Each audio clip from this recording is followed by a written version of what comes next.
kind of a mix of hockey and soccer, except you're playing on bicycles and you're using mallets. Most of us have heard of polo and water polo, but bike polo? Now that's a new one, or is it? It started in Ireland in 1891, and it was even played, I think it may have just been an exhibition game in the London Olympics in 1908. The history of bike polo in Billings doesn't go back that far. In fact, it's only been around for a few years, but it has a following that's rapidly growing.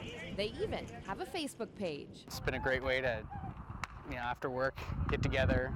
I mean, all of us, this is the biking community. If we're not doing this, we're usually out riding trails or doing something like that. Typically, when you're riding a bike, you try to avoid collisions, but not in this case. The wipeouts are just part of the fun. People are constantly flying over their handlebars and rolling around, and just there's so much laughing and camaraderie. I usually end up with some blood, but not a big deal. Given all the crashes, it's understandable why people may be a bit cautious and intimidated by the sport.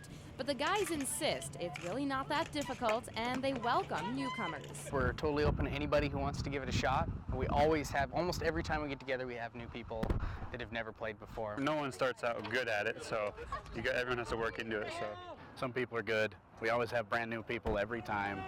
We don't pick on anybody. It's really casual. Since it sounds like their expectations aren't incredibly high, I hop on my bike and give it a try. All right, here we go. Put your feet on the ground, you're out of play. Okay. Okay, and once you're out of play, you got to ride into the center and touch the manhole cover. Oh, okay. Okay, once you do that, you're back in play. Getting your balance is definitely the toughest part, and due to that whole no touching with your feet rule, I found myself out quite often. I'm out. But after a while, you do pick it up.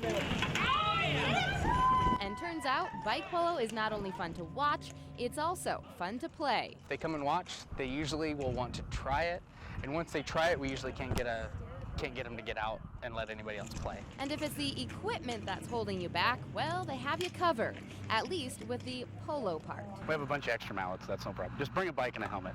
There's no slow points, there's not a lot of rules, it's not complicated.